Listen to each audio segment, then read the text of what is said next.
नमस्कार मित्रों, आज़ाद क्लासेस बस्ती के इस यूट्यूब चैनल में आपका स्वागत है। और हम लोग मैथमेटिक्स की क्लासेस अटेंड कर रहे थे। मैथमेटिक्स में हम लोग पढ़ रहे थे दो चर वाले रैखिक समीकरण। ठीक है, दो चर वाले रैखिक समीकरण, दो चर क्या होता है, रैखिक समीकरण क्या होते हैं, और दो चर वाले रैखिक समीकरण क्या होते हैं। दो चर क्या होता है अलग से, रैखिक समीकरण क्या होता है अलग से, और दो चर वाले रैखिक समीकरण क्या होते हैं, इन दोनों के बारे में, तीनों के बारे में हम लोगों ने चर्चा किया था। ठीक है, और कुछ शर्तें होती हैं, इसके बारे में भी हम लोगों ने चर्चा किया था। अगर हम रैखिक समीकरण की बात करें तो दो चर वाला जो रैखिक समीकरण होता है, दो चर वाला जो रैखिक समीकरण होता है, रैखिक समीकरण, ठीक है, ये कुछ इस रूप का होता है। ax plus B Y plus C is equal to zero, ax plus B Y plus C is equal to zero. ठीक है, कुछ इस रूप का होता है आपका जो दो चर वाला रैखिक समीकरण होता है। ठीक है, अर्थात x का जो गुणांक होगा वो a होगा, y का जो गुणांक होगा वो b होगा, और बाकी जो बचेगा वो c होगा। y का गुणांक मतलब y में जो भी गुणा कर रहा हो, x का गुणांक मतलब x में जो भी गुणा कर रहा हो, x में जो भी गुणा कर रहा हो। ठीक है, तो इस तरीके से है आपके पास ax by प्लस c बराबर क्या है, आपके पास जीरो है। ठीक है, रैखिक समीकरण ये होता है, इस रूप का होता है। ठीक है, अगर दूसरा, जैसे मान लीजिए कि अगर हम दो रैखिक समीकरणों की बात करें तो a1 b1 और c1, ये तो एक था। दूसरा, क्योंकि हमको रैखिक समीकरण के युग्म पढ़ने हैं अर्थात जोड़े पढ़ने हैं। ठीक है, तो दूसरा जो होगा a2x प्लस क्या होगा b2y प्लस क्या होगा c2 बराबर क्या होगा जीरो। अर्थात जो दो आपको समीकरण होंगे, जो दो आपको युग्म मिलेंगे अर्थात जोड़े मिलेंगे, वो क्या मिल जाएंगे। पहला होगा a1x b1y प्लस c1 बराबर जीरो, दूसरा होगा a2x plus b2y plus c2 बराबर क्या हो जाएगा जीरो। ठीक है, अर्थात a1 b1 c1 पहले समीकरण से हो जाएगा और a2 b2 और c2 क्या हो जाएगा सेकंड समीकरण से, सेकंड इक्वेशन। ठीक है, अब जैसे मान लीजिए कि आपके पास फर्स्ट और सेकंड दो इक्वेशन है, दो समीकरण है आपके पास। इन दोनों समीकरणों में अगर हम देखें या फिर तुलना करें, देखिए ये दोनों जो समीकरण हैं दो रेखाओं को प्रदर्शित करते हैं, कल मैं बता चुका हूं। ठीक है, अगर ये दो रेखाओं को प्रदर्शित करते हैं तो रेखाएं तीन प्रकार से एक दूसरे, दो अगर जोड़े हैं तो तीन प्रकार से संबंधित हो सकते हैं। पहला क्या है, पहला हमने बताया है कि प्रतिच्छेद कर सकती हैं। क्या कर सकती हैं, प्रतिच्छेद कर सकती हैं, या फिर प्रतिच्छेदी रेखाएं। प्रतिच्छेदी रेखाएं मतलब जो एक दूसरे को काट रही हूं, जो एक दूसरे को क्या कर रही हूं, काट रही हूं, ये क्या कहलाएगी, प्रतिच्छेदी रेखाएं। अगर रेखाएं प्रतिच्छेदी हैं, अगर रेखाएं प्रतिच्छेदी हैं अर्थात एक बिंदु पर मिल रही हैं, क्या है, एक बिंदु पर मिल रही है, तो इसके कितने हल होंगे, एक हल। तीसरी परिस्थिति क्या होगी, इनको संगत कहा जाएगा। ठीक है, इनको संगत कहा जाएगा या संगत रेखाएं कहा जाएगा इन्हीं को। ठीक है, या फिर संगत समीकरण कह दिया जाएगा। ठीक है, और तीसरी चीज क्या होगी, एक हल होगा, संगत होंगी। शर्त क्या होगी, देखो क्या क्या है आपके पास, प्रतिच्छेदी अर्थात अगर एक दूसरे को काटती हैं तो इनका एक हल होगा, एक दूसरे को एक बिंदु पर काटती हैं तो इनका एक हल होगा, ये रेखाएं संगत होंगी। और शर्त क्या होगी, शर्त जो होगी आपको वो होगा a1 upon a2, a1 upon a2 is not equal to b1 upon b2 is not equal to c1 upon c2। ठीक है, तीन परिस्थितियां आपके पास बनेंगी, तीन परिस्थितियां आपको बनेगी। पहली परिस्थिति क्या होगी कि अगर ये रेखाएं प्रतिच्छेदी हैं, अगर ये रेखाएं क्या हैं, प्रतिच्छेदी हैं अर्थात एक दूसरे को काटती हैं, अगर एक दूसरे को क्या करती हैं, काटती हैं, तो ये स्थिति बनती है। अगर कोई समीकरण को लेकर, अगर कोई समीकरण को लेकर ये स्थिति बनती है तो ये रेखाएं क्या हो जाएंगी, प्रतिच्छेदी रेखाएं हो जाएंगी। दूसरी स्थिति क्या होती है आपके पास, दूसरी स्थिति जो हमने बताया था, समांतर रेखाएं, समांतर रेखाएं। अगर रेखाएं समांतर हैं, अगर रेखाएं समांतर हैं तो कुछ इस तरीके से होंगी। ठीक है, समांतर हैं तो कुछ इस तरीके से होंगी, अर्थात क्या होगा कि ये दोनों एक, चाहे जिस दिशा में बढ़ाओ, चाहे आगे की तरफ चाहे पीछे की तरफ, किसी भी दिशा में बढ़ाओगे अगर, तो ये दोनों एक दूसरे को कभी इंटरसेक्ट नहीं करेंगे, ये दोनों कभी भी एक दूसरे को नहीं काटेंगे। अगर ये दोनों रेखाएं एक दूसरे को नहीं काट रही हैं तो इनका कोई हल नहीं होगा, इनका कोई हल नहीं होगा, ऐसे रैखिक समीकरण का कोई हल नहीं, कोई हल नहीं। ठीक है, इसलिए इनको कहेंगे असंगत। क्या कहेंगे,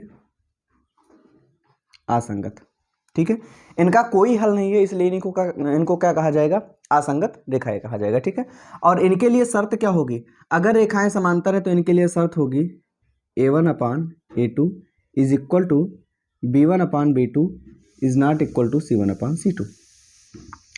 अगर रेखाएं समांतर है तो ये परिस्थिति बनेगी, अर्थात A1/A2 बराबर B1/B2, लेकिन इज नॉट इक्वल टू क्या हो जाएगा, ये देखो ये क्या है बराबर, अर्थात इज इक्वल टू, और इसका मतलब काट दिया, अर्थात इज नॉट इक्वल टू अर्थात बराबर नहीं। ठीक है, और तीसरी परिस्थिति आपके पास जो बनती है, तीसरा जो हमने बताया था आपको, तीसरा स्थिति बताई थी कल। ठीक है, समांतर रेखाएं, और उसके बाद फिर क्या हो जाता है कि तीसरी स्थिति होती है एक ही रेखा को प्रदर्शित करने वाली। ठीक है, अर्थात समान रेखाएं,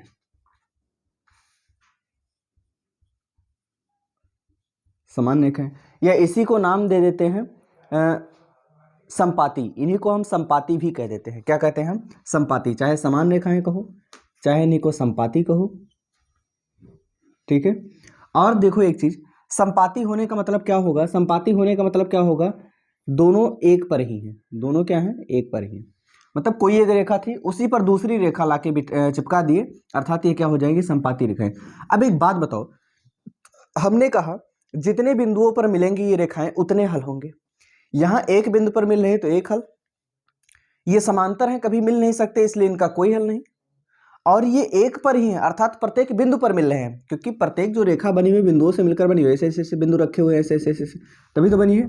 अगला रेखाखंड है वो भी बिंदुओं से मिलकर बना हुआ है, अर्थात वो प्रत्येक बिंदु पर मिल रहा है, प्रत्येक बिंदु पर क्या कर रहा है, मिल रहा है। अगर प्रत्येक बिंदु पर मिल रहा है, अर्थात अगर हर बार मिल रहा है तो कितने हल होंगे, अनंत हल हो जाएंगे, अपरिमित रूप से अनेक हल।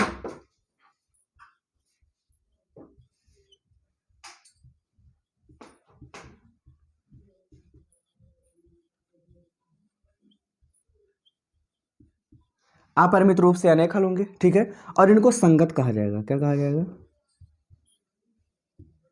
संगत। ठीक है, अपरिमित रूप से अनेक हल होंगे और इनको क्या कहा जाएगा, संगत कहा जाएगा। ठीक है, समान रेखाएं या संपाती। ठीक है, और संपाती मतलब एक पर ही पड़ रही है, और इनके कितने हल होंगे, अपरिमित रूप से अनेक हल होंगे, अपरिमित रूप से कितने हल होंगे, अनेक हल होंगे। और ऐसी परिस्थिति में क्या होगा कि A1/A2 is equal to B1/B2 is equal to C1/C2। A1/A2, B1/B2 और C1/C2 के क्या हो जाएगा, बराबर हो जाएगा। अगर ऐसी परिस्थिति बन जाती है, अगर ऐसी परिस्थिति बन जाती है, ठीक है, अगर इस प्रकार के दो समीकरणों को लेकर, दोनों समीकरणों को लेने से क्या, अगर ऐसी परिस्थिति बनती है तो वो क्या हो जाएंगी, समान रेखाएं या संपाती रेखाएं कहेंगे, और ये प्रत्येक बिंदु पर मिल रहे हैं इसलिए इनके अपरिमित रूप से अनेक हल हो जाएंगे, और इनको संगत कहा जाएगा। क्या कहा जाएगा, संगत। जिनका कोई भी हल होगा, ठीक है, उनको संगत कहेंगे, और जिनका कोई हल नहीं होगा उनको क्या कहेंगे, हम असंगत कहेंगे। ठीक है, तो इस तरीके से ये तीन परिस्थितियां थी आपके पास, अगर इन तीनों परिस्थितियों को आप ध्यान में रखते हो तो कोई दिक्कत नहीं होगी। ठीक है, इनको आप नोट भी कर सकते हो। देखते हैं हमारा जो फर्स्ट क्वेश्चन है, हमारा जो पहला क्वेश्चन है उसकी तरफ बढ़ते हैं। चैप्टर 33.2। ठीक है, देखते हैं हमारा फर्स्ट क्वेश्चन क्या है।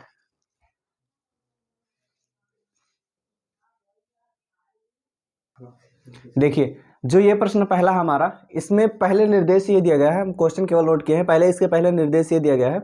इस निर्देश में बताया गया है कि मतलब इसको ग्राफीय विधि से हल करना है। किस विधि से हल करना है, ग्राफीय विधि से हल करना है। आप देखिए, कक्षा 10 के 10 विद्यार्थियों ने एक गणित की पहेली प्रतियोगिता में भाग लिया। यदि लड़कियों की संख्या लड़कों की संख्या से 4 अधिक है, मतलब क्या है, लड़कियां हैं और लड़के हैं। ठीक है, मान लीजिए कि लड़की और लड़के,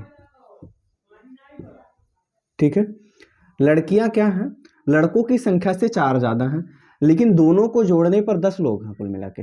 दोनों को जोड़ने पर कितना है, 10 लोग। ये दो चर वाले रैखिक समीकरण है, इसलिए एक को x मानेंगे और एक को क्या मानेंगे भाई, अर्थात दोनों को अगर हम जोड़ देंगे, दोनों को अगर हम जोड़ देंगे, ठीक है, विद्यार्थियों के 10 विद्यार्थी थे, ठीक है, 10 विद्यार्थी थे, अर्थात क्या है, x प्लस वाई बराबर क्या है आपके पास 10, x प्लस वाई बराबर क्या है 10। ठीक है, और दूसरी चीज, एक पहला आपको मिला x प्लस वाई बराबर क्या हुआ 10, और दूसरा क्या है आपके पास, दूसरा क्या है, दूसरी स्थिति को हम देखते हैं। दूसरी स्थिति क्या बन रही है कि जो लड़कियों की संख्या है, लड़कियों की संख्या है ये 4 ज़्यादा है, ये 4 ज़्यादा है किससे? लड़कों की संख्या से। लड़कों की संख्या ठीक है, लड़कों की संख्या जो है, लड़कों की जो संख्या है, ठीक है, वो क्या है? 4 ज़्यादा, सॉरी, लड़कियों की संख्या 4 ज़्यादा है। अगर लड़कियों की संख्या 4 ज़्यादा है, जैसे मान लीजिए कि एक का 14 है तो अगले का 10 है, अर्थात लड़कियों का अगर 14 है तो लड़कों का 10 है, क्योंकि लड़कियां ज़्यादा हैं, 4 ज़्यादा है, ठीक है। अब एक का अगर 8 है तो दूसरे का 4 हो जाएगा, अर्थात दोनों के बीच में अंतर कितने का होगा? 4 का। दोनों के बीच में अंतर कितने का होगा? 4 का। अर्थात x माइनस वाई बराबर क्या हो जाएगा? 4। x माइनस वाई बराबर क्या हो जाएगा आपके पास? 4। x प्लस वाई आपके पास क्या था? 10। और दूसरी परिस्थिति क्या बनी? x माइनस वाई बराबर क्या आपको मिल गया? 4। x माइनस वाई बराबर क्या मिल गया आपको? 4। इसको हमको ग्राफीय विधि से हल करना है। तो ग्राफीय विधि से हल करने से पहले हम क्या करेंगे? ग्राफीय विधि से हल करने से पहले क्या करेंगे? इसमें जो वैल्यू है हम उसको निकालते हैं, ठीक है। मान लेते हैं x बराबर 0, मान लेते हैं कि x बराबर क्या है? 0। x के जगह पे अगर हम 0 रखेंगे तो यहाँ 0 प्लस वाई हो जाएगा। 0 प्लस वाई बराबर क्या हो जाएगा? 10। और y बराबर क्या हो गया? 10। मान लेते हैं आगे लेट y बराबर 0। अगर y बराबर 0 है, ठीक है, अगर y बराबर 0 है तो ये हो जाएगा x प्लस वाई की जगह पे 0 रखेंगे बराबर 10 हो जाएगा, अर्थात x बराबर भी क्या हो जाएगा? 10 हो जाएगा, ठीक। दूसरी परिस्थिति क्या बनी? दूसरी परिस्थिति क्या है? x माइनस वाई बराबर 4। x माइनस वाई बराबर 4, अर्थात x लेट हम मान लेते हैं x बराबर 0। अगर हम x बराबर 0 मान लेते हैं तो यहाँ 0 रखेंगे, माइनस वाई बराबर क्या हो गया? 4। माइनस वाई बराबर हो जाएगा 4। दोनों तरफ माइनस का गुणा कर देंगे तो इधर प्लस हो जाएगा, उधर क्या हो जाएगा? -4, ठीक है। y बराबर क्या आ गया? -4, ठीक। और दूसरी स्थिति क्या बनी आपके पास? लेट अगली बार मान लेते हैं y बराबर 0। पहले x बराबर 0 माने थे, y बराबर। अब इस समीकरण में y के जगह पे, ये आपका समीकरण फर्स्ट था और ये आपका क्या था? समीकरण सेकंड था। इस समीकरण में y के जगह पे 0 रखेंगे तो x माइनस वाई के जगह पे 0 बराबर क्या हो जाएगा? 4। और x बराबर क्या हो जाएगा? 4। x बराबर क्या हो जाएगा? 4। अर्थात इस स्थिति के अनुसार अगर हम सारणी कोई तैयार करें और उसके बाद इस स्थिति के अनुसार कोई सारणी हम तैयार करें तो आपको 2 सारणियां कुछ ऐसे मिलने वाली हैं, ठीक। हमने जब x के जगह पे 0 रखा, सॉरी, ये x है और ये y, ये x है और ये y। जब हमने x के जगह पे 0 रखा तो y कितना आ गया? 10। और जब हमने y के जगह पे 0 रखा तो x के जगह पे भी क्या आ गया? 10, ठीक। ऐसे ही जब हमने x के जगह पे 0 रखा तो y बराबर कितना आया? -4 आया। जब हमने y के जगह पे 0 रखा, ये y वाली वैल्यू है, अगर y के जगह पे हमने 0 रखा तो x बराबर कितना आ गया? 4। x बराबर क्या हो गया? 4। 2 बिंदु यहाँ मिले आपको, 0, 10 और 10, 0। 2 बिंदु यहाँ मिले आपको, 0, -4 और 4, 0, ठीक है। 2 निर्देशांक यहाँ, 2 निर्देशांक यहाँ। इस रेखा के लिए 2 निर्देशांक, ठीक है, अर्थात 2 बिंदु मिल गए। अगर ग्राफीय विधि से आपको हल करना है, ग्राफीय विधि से आपको हल करना है, ठीक है, तो कुछ ऐसे बनाएंगे इनका ग्राफ, ठीक। 1 2 3 4 5 6 7 8 9 10। 1 2 3 4 5 6 7 8 9, ठीक। 1 2 3 4 5 6 7 8 9 10 मान लेते हैं। 1 2 3 4 5 6 7 8, ठीक। देखिए ये आपके पास x एक्सिस है, अर्थात x अक्ष है, और ये आपके पास y, ठीक।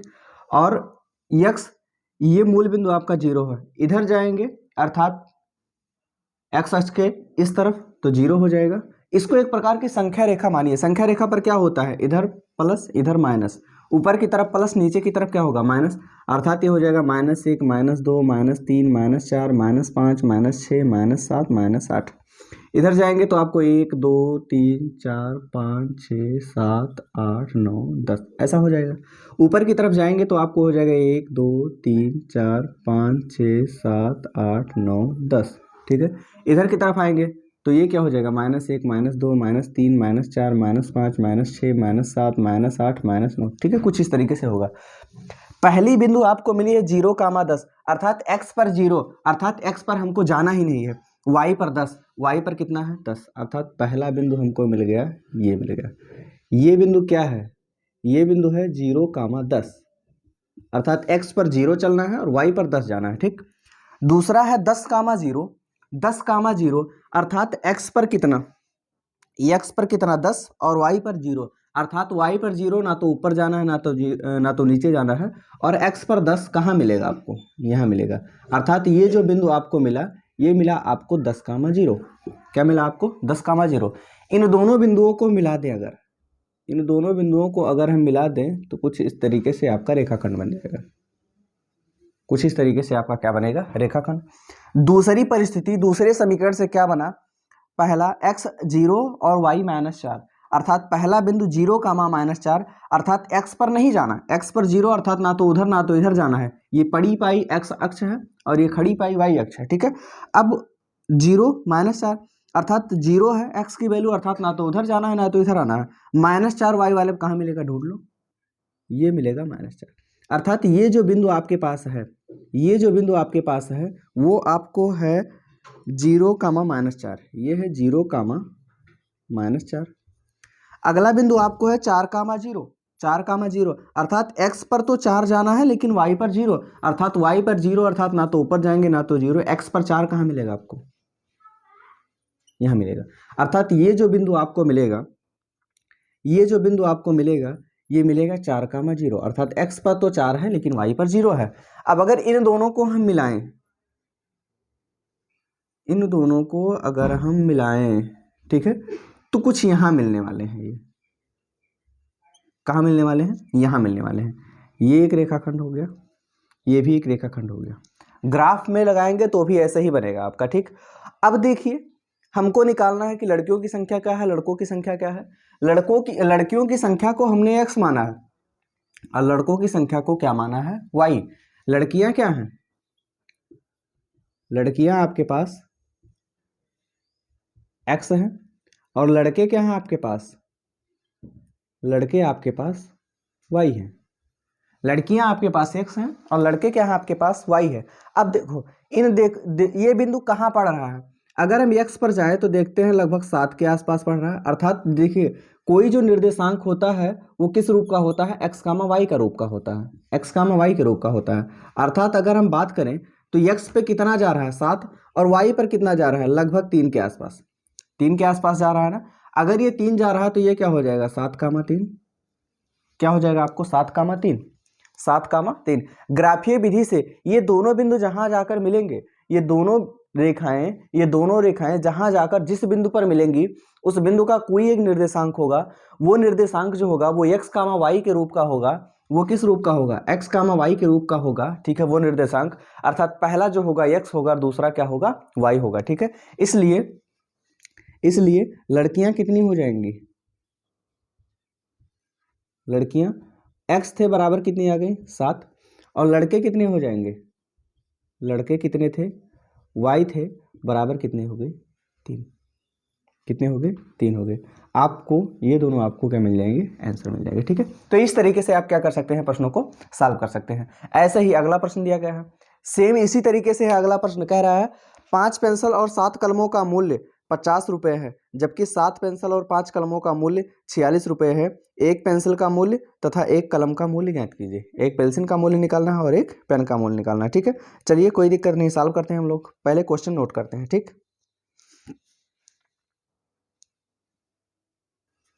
देखिए जो सेकंड क्वेश्चन आपको दिया है इसको भी ग्राफीय विधि से हमको हल करना है। पहला कह रहा है, क्वेश्चन क्या है कि 5 पेंसिल और 7 कलमों का कुल मूल्य, 5 पेंसिल और 7 कलम का, हम एक पेंसिल और एक कलम का मान लेते हैं, लेट, ठीक है। एक पेंसिल बराबर x मान लेते हैं और एक पेन बराबर कितना मान लेते हैं, पेन या फिर कलम, एक पेंसिल और एक कलम बराबर क्या मान लेते हैं, y। अब एक चीज ध्यान से देखो, कह रहा है 5 पेंसिल कितने, एक का x है अर्थात एक का अगर मैं कहूँ 2 रुपया है तो 5 का कितना होगा 10, कैसे गुणा हुआ।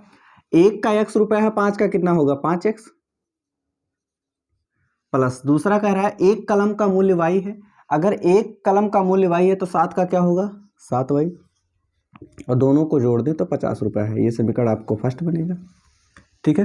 अर्थात पहला जो समीकरण बनेगा आपको 5x + 7y = 50,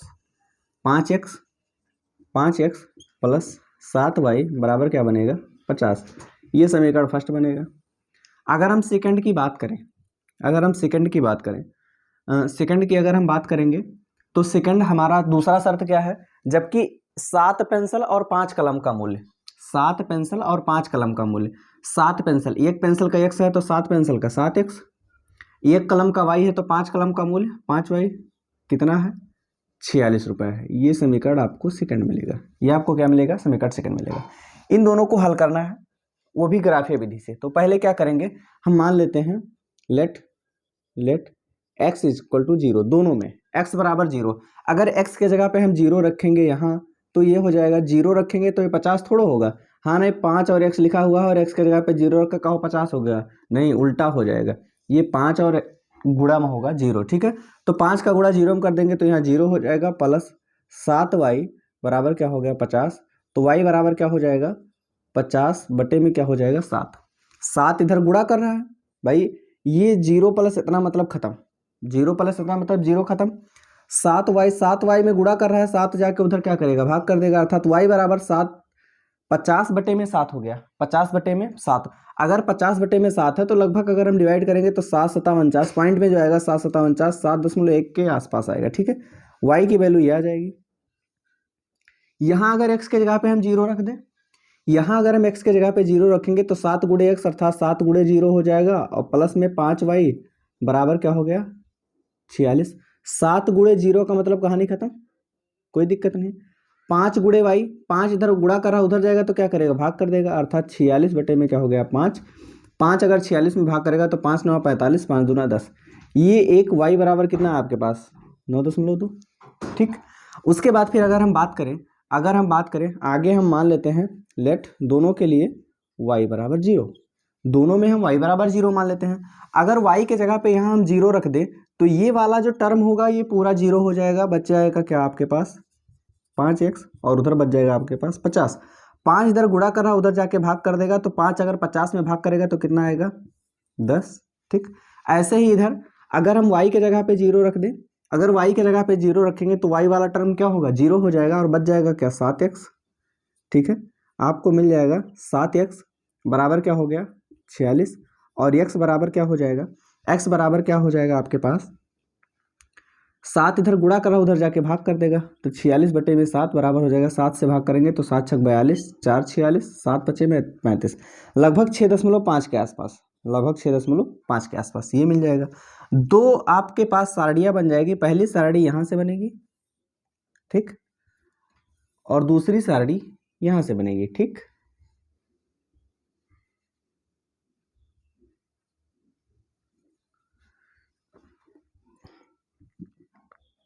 देखिए x और y, और फिर यहाँ भी x और y। देखिए जब हमने x बराबर यहाँ 0 रखा तो y बराबर कितना आया 7.1, जब हमने यहाँ x बराबर 0 रखा तो y कितना आया 9.2, ठीक।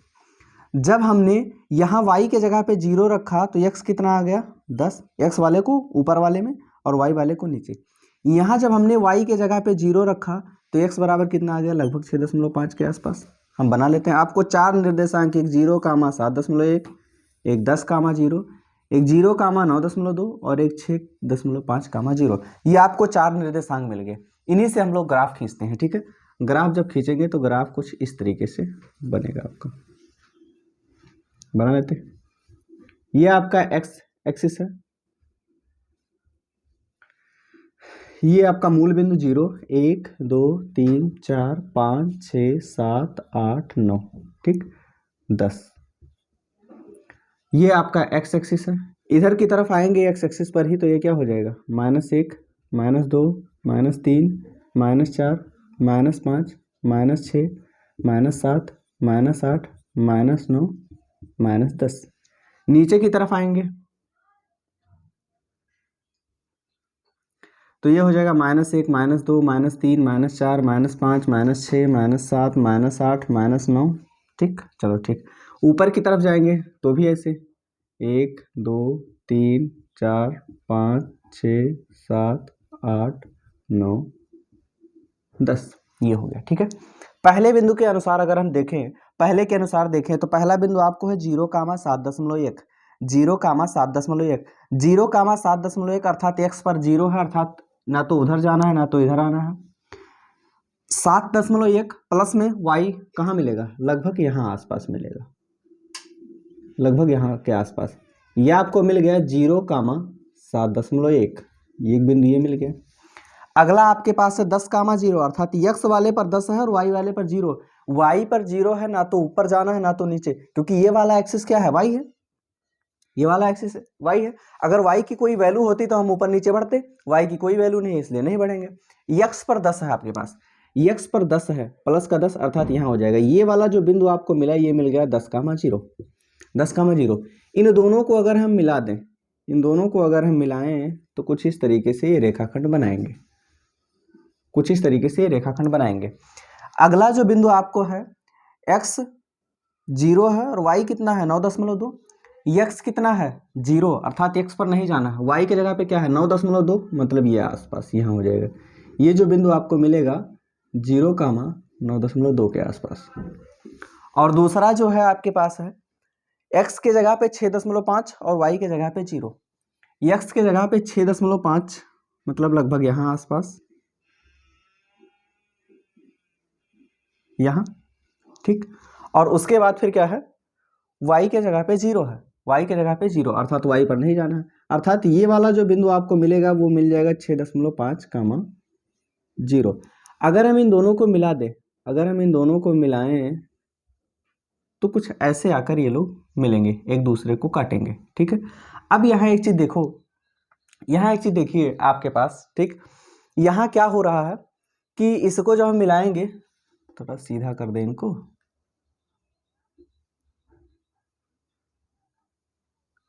इनको जब हम मिलाएंगे तो ये कुछ ऐसे आएंगे, ठीक, ये हो जाएगा। ठीक, अब जैसे मान लीजिए कि ये आपको, ये दोनों रेखाएं एक दूसरे को कहाँ काट रही हैं, यहाँ काट रही हैं।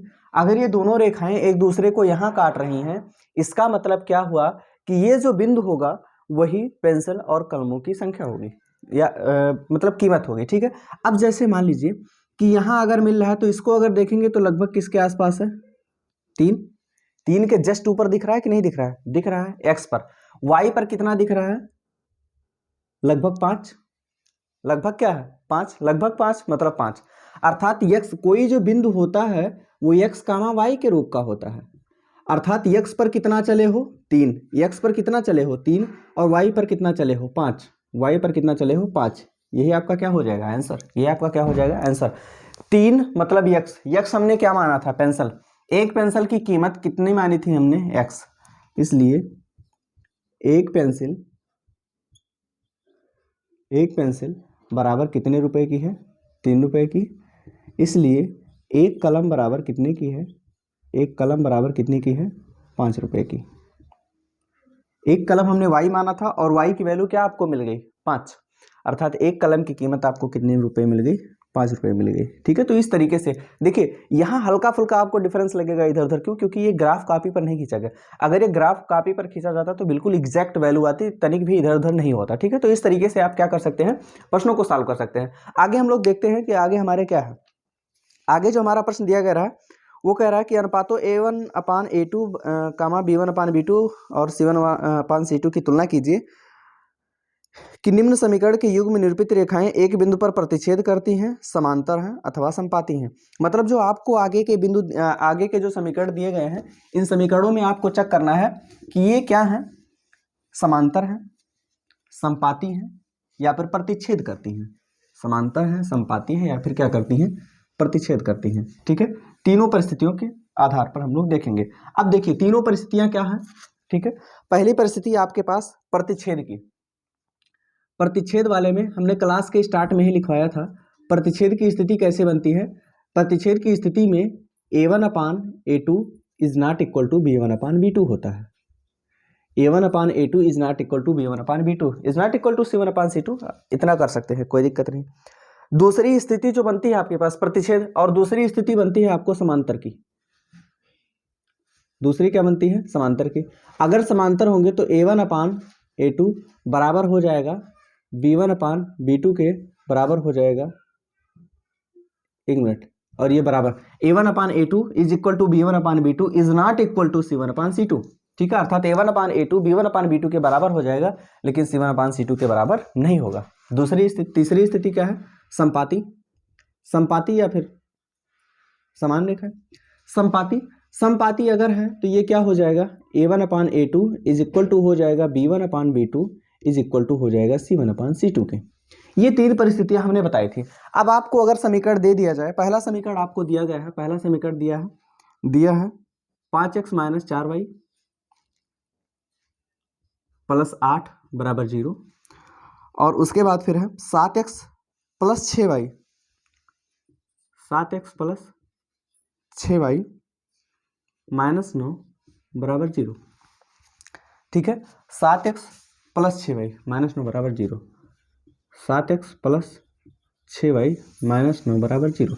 ये आपको दोनों समीकरण, ये आपके पास दोनों समीकरण दिए गए हैं। ठीक है, अगर ये आपके पास दोनों समीकरण दिए गए हैं, तब एक चीज देखिए, इन दोनों समीकरणों के अनुसार हम देखते हैं कि क्या है, ये संगत है, संपाती है या समांतर है। ठीक है, या फिर प्रतिच्छेद करते हैं एक दूसरे को। देखिए, हम इसकी तुलना कर देते हैं, इसकी तुलना कर देते हैं A1x plus B1y plus C1 is equal to 0 से। इसको जो सेकंड समीकरण आपका, इसका कर देते हैं A2x plus B2y plus C1, इससे कर देते हैं, सॉरी C2 बराबर 0।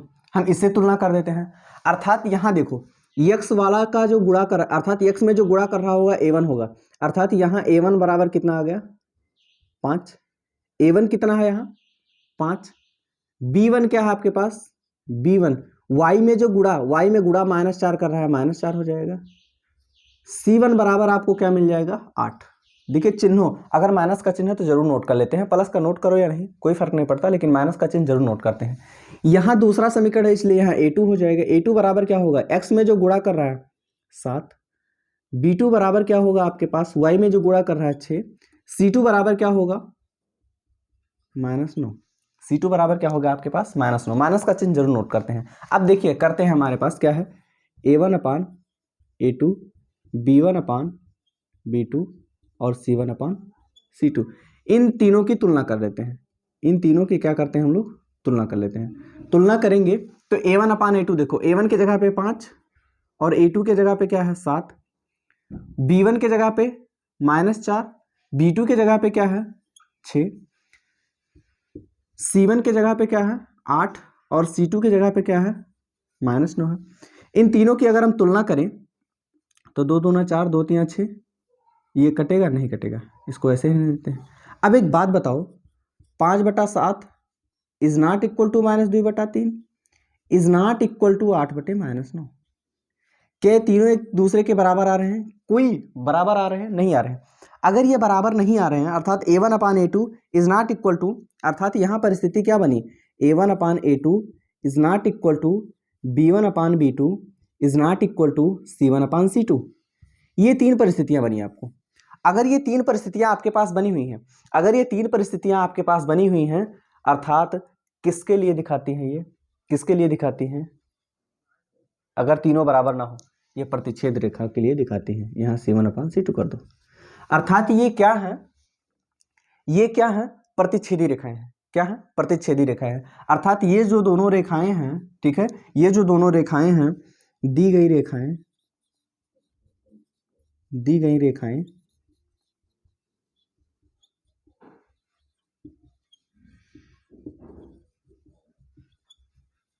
प्रतिच्छेदी रेखाएं हैं। अगला क्या दिया गया है आपके पास? अगला देखते हैं। ठीक, अगला जो आपको दिया गया है वो दिया है 9x प्लस 3y। अगला दिया है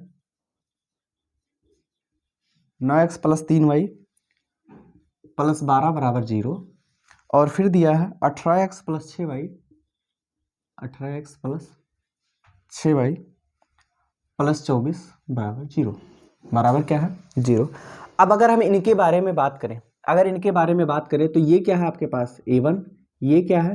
A2, ये क्या है आपके पास? B1, ठीक है, और ये क्या है आपके पास B2, ये क्या है आपके पास C1 और ये क्या है आपके पास C2। ये दिया गया है, 3 परिस्थितियां दी गई हैं। अब अगर ये तीनों परिस्थितियां हम लोग देखते हैं A1/A2 कामा B1/B2 कामा C1/C2, इन तीनों परिस्थितियों को देखते हैं। A1 क्या है आपके पास दैट इज 9, A2 क्या है दैट इज 18, B1 क्या है आपके पास 3 है और B2 क्या है आपके पास 6 है कामा C1 क्या है आपके पास 12 और C2 क्या है आपके पास 24। सरल करो, 9 कम 9, 9 दूना 18, 3 कम 3, 3 दूना 6, 12 कम 12, 12 दूना 24।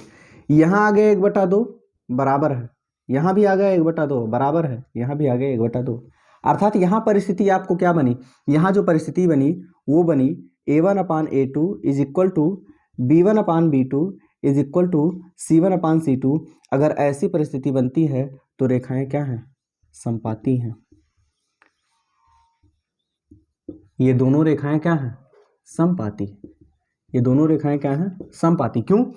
क्योंकि अगर ऐसी स्थिति बनती है तो ये समपाती हो जाएंगे। इनके कितने हल होंगे, समपाती मतलब एक ही रेखा को प्रदर्शित करें और कितने हल होंगे, अनेक हल होंगे, अर्थात अनंत हल होंगे। ये स्थिति बनती है। तीसरा जो इक्वेशन आपको दिया गया है वो दिया गया है आपको, तीसरा इक्वेशन जो दिया गया है वो दिया है 6x - 3y 6x - 3y plus 10 is equal to 0। अगला जो आपके पास है 2x - y 2x - y 2x - y plus 9 is equal to 0। ये आपके पास है।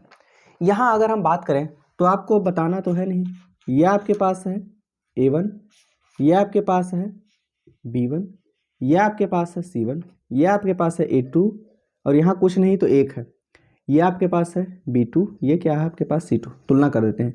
A1/A2 अर्थात A1 6 है, A2 कितना है 2, B1/B2 अर्थात -3 बटे में क्या है -1। चिन्ह हमेशा लिया जाएगा माइनस वाले का, ठीक है, प्लस वाला है छोड़ दोगे चलेगा लेकिन माइनस वाला जरूर लिया जाता है। C1/C2 अर्थात 10, यहाँ 9 है, यहाँ 2 3 6, -1 से माइनस कैंसिल, यहाँ आ गया 3 बराबर 3 बराबर नहीं है 10/9 के, 10/9 के, ठीक है। ये स्थिति बन गई। अर्थात यहाँ क्या आया A1/A2 इज इक्वल टू आ गया B1/B2 के, ठीक है, लेकिन इज नॉट इक्वल टू आ गया C1/C2 के। ये दोनों तो बराबर हैं लेकिन ये बराबर नहीं है। अगर A1/A2 is equal to B1/B2 is not equal to C1/C2 आता है, मतलब क्या है, ये दोनों रेखाएं क्या हैं, समांतर रेखाएं। क्या हैं, समांतर रेखाएं, क्या हैं, समांतर। ये दोनों रेखाएं क्या हैं, समांतर है, ठीक है। तो इस तरीके से आप चेक कर सकते हैं ये समांतर है या नहीं। अब दूसरी स्थिति संगत और असंगत की आती है। संगत कौन से होते हैं, असंगत कौन से होते हैं, देखो जिनका कोई हल हो, ठीक है, आगे देखते हैं हम लोग।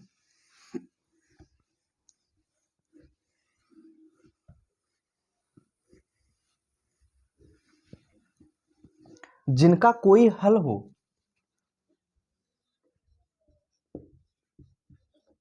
संगत बराबर जिनका कोई हल हो,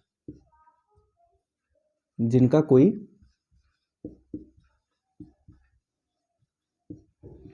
हल हो।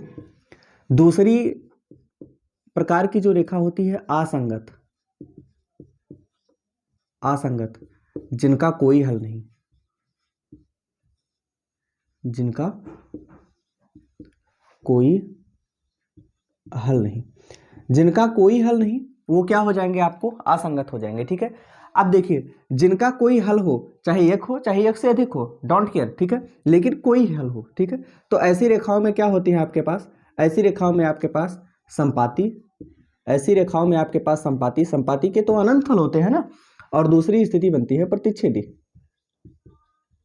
अर्थात अगर प्रतिच्छेदी रेखा है या फिर संपाती है तो वो कौन सी रेखा होगी, संगत। अर्थात वो समीकरण कैसा होगा, संगत। असंगत कब होगा, असंगत अगर रेखाएं समांतर हैं, अगर रेखाएं समांतर हैं, अगर रेखाएं समांतर हैं, अगर रेखाएं समांतर हैं तो ये क्या हो जाएगा, असंगत हो जाएगा। क्या हो जाएगा, असंगत, ठीक है। अब देखते हैं आगे, आगे जो प्रश्न दिया गया है इसमें चेक करना है आपको संगत है या असंगत है, कैसे क्या है। पहला जो दिया गया है आपके पास, पहला आपके पास दिया गया है इतना तो कोई दिक्कत, चलो इसको नोट रहने देते हैं। फर्स्ट जो आपको दिया गया है वो आपको दिया गया है 3x + 2y = 5, 3x + 2y = 5। और अगला इसी में जो समीकरण है आपके पास 2x - 3y = 7, 2x - 3y बराबर क्या है 7। अगला जो आपके पास सेकंड वाला दिया है, सेकंड जो क्वेश्चन दिया गया है वो दिया है 2x - 3y, 2x - 3y = 8। और फिर दिया है 4x - 6y, 4x - 6y, 4x - 6y बराबर कितना हो गया 9। इसी में थर्ड क्वेश्चन जो आपको दिया गया है, थर्ड क्वेश्चन आपको दिया गया है 3/2x, 3/2x, 5/3y, 5/3y बराबर 7 है। और इसी का जो साथी है वो है 9x - 10y, -10y बराबर 14, बराबर क्या है आपके पास 14 है। ठीक है, तो देखते हैं इन तीनों को देखते हैं। यहाँ अब आपको तो बताना नहीं है कौन सा a1 है। x के जो गुणांक होगी ये हो जाएगा a1, ये हो जाएगा a2, a1/a2 कर देते हैं, कामा b1/b2, ये b1 है और b2 क्या है -3 अर्थात 2/-3, c1/c2 अर्थात 5 और 7 है तो 5/7 कर देंगे। अब देखिए यहाँ क्या ये तीनों बराबर है, नहीं बराबर नहीं है, अर्थात यहाँ क्या है a1/a2 is not equal to b1/b2 is not equal to c1/c2, अर्थात ये कैसी रेखा है, ये प्रतिच्छेदी रेखा है। अगर ये प्रतिच्छेदी है तो क्या हो जाएगा, इनको क्या कहेंगे संगत रेखाएं, इनको क्या कहेंगे संगत रेखाएं। प्रतिच्छेदी होने की क्वालिटी क्या होती है, a1/a2 is not equal to b1/b2 को हो, b2 के हो और is not equal to c1/c2 को हो, तो ये क्या हो जाएंगे, ठीक है प्रतिच्छेदी।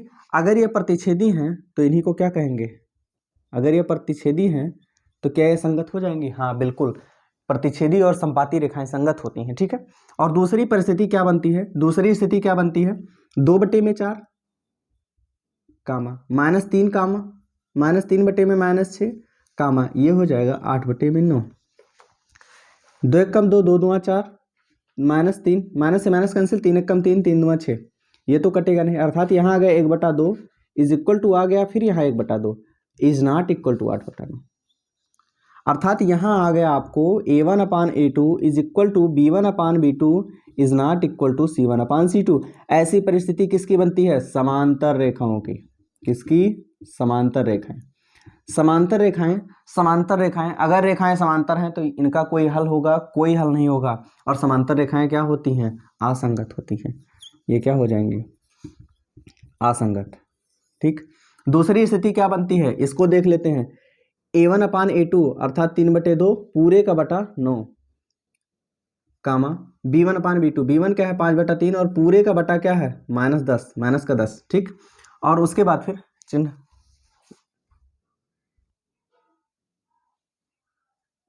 9x - 10y बराबर 14 और उसके बाद फिर 3/2x + 5/3y बराबर 7। ठीक है, अब यहाँ उसके बाद फिर क्या है कामा c1/c2 अर्थात 7 में क्या हो गया 14। अब देखो इसको सरल करते हैं, देखो 2 ऊपर भाग कर रहा है, नीचे आके गुणा कर देगा, अर्थात ये हो जाएगा 3/में 9 2 क्या हो जाएगा 18 कामा 3, जैसे यहाँ 2 3 क्या कर रहा है 5 में भाग कर रहा है, नीचे आके गुणा कर देगा, 5/में क्या हो गया 30 कामा ये 7/में क्या हो गया 14। सरल कर देते, 3 1 कम 3, 3 6 18, 5 1 कम 5, 5 6 30, 7 1 कम 7, 7 2 14, यहाँ क्या आ गया 1/6 और यहाँ क्या है -1/6, क्या बराबर है नहीं, इज नॉट इक्वल टू, यहाँ क्या है 1/2। क्या ये तीनों बराबर है, नहीं, अगर तीनों बराबर नहीं है अर्थात a1/a2 is not equal to b1/b2 is not equal to c1/c2, ऐसी परिस्थिति बन रही है, इसका मतलब क्या है, ये प्रतिच्छेदी रेखा है और प्रतिच्छेदी रेखाएं क्या हो जाती हैं संगत, अर्थात ये दोनों रेखाएं क्या होंगी संगत, ये दोनों रेखाएं क्या हो जाएंगी संगत, ये हो गया संगत रेखाएं। ठीक है, आगे देखते हैं, हमारे पास एक आध दो और बचा हुआ है, इसमें वो भी सॉल्व कर लेते हैं। ठीक है,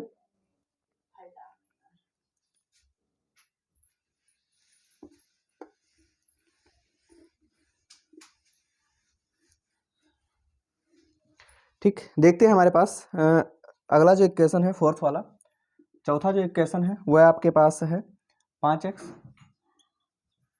माइनस 3y बराबर 11, और उसके बाद फिर इसी में आपके पास है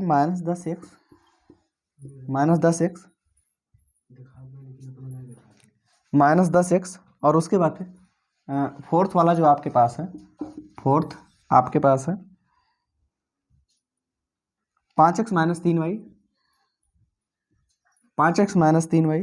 बराबर 11, और इसी में अगला इसका साथी है माइनस 10x प्लस 6y बराबर माइनस 22 है, और पांचवा जो आपको दिया गया है, पांचवा दिया है 4/3x प्लस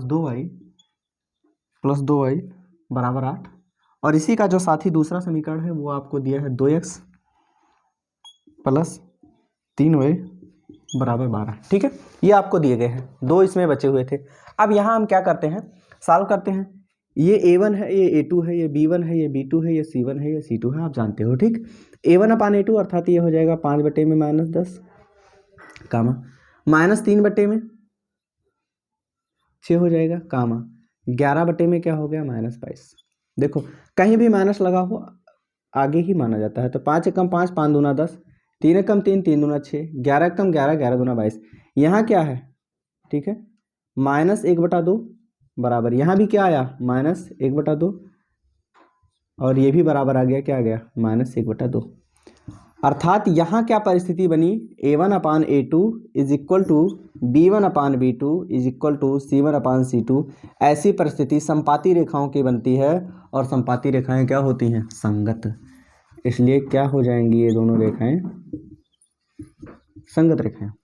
ऐसे इनकी बात करेंगे तो a1 अपान a2, a1 क्या है 4/3 और पूरे के बटे में a2 क्या है 2 कामा b1 अपान b2 2 और बटे में क्या होगा 3, और c1 अपान c2 8 और क्या हो गया 12 हो गया। 3 आके गुणा कर देगा, यह 4 बटे क्या होगा 6, ये है 2/3 और ये है 8 में 12। इनको देखें तो 2 दूना 4, 2 तियाँ 6 और 4 दूना 8, 4 तियाँ 12। यहाँ क्या आया 2/3 कामा, यहाँ क्या आया 2/3, यहाँ क्या आया 2/3। क्या तीनों बराबर हैं, हाँ तीनों बराबर हैं एक दूसरे के। अगर तीनों एक दूसरे के बराबर हैं, अगर तीनों बराबर हैं तो रेखाएं क्या होगी संपाती, और अगर रेखाएं संपाती हैं तो क्या हो जाएंगी संगत रेखाएं। इन्हीं को क्या कहेंगे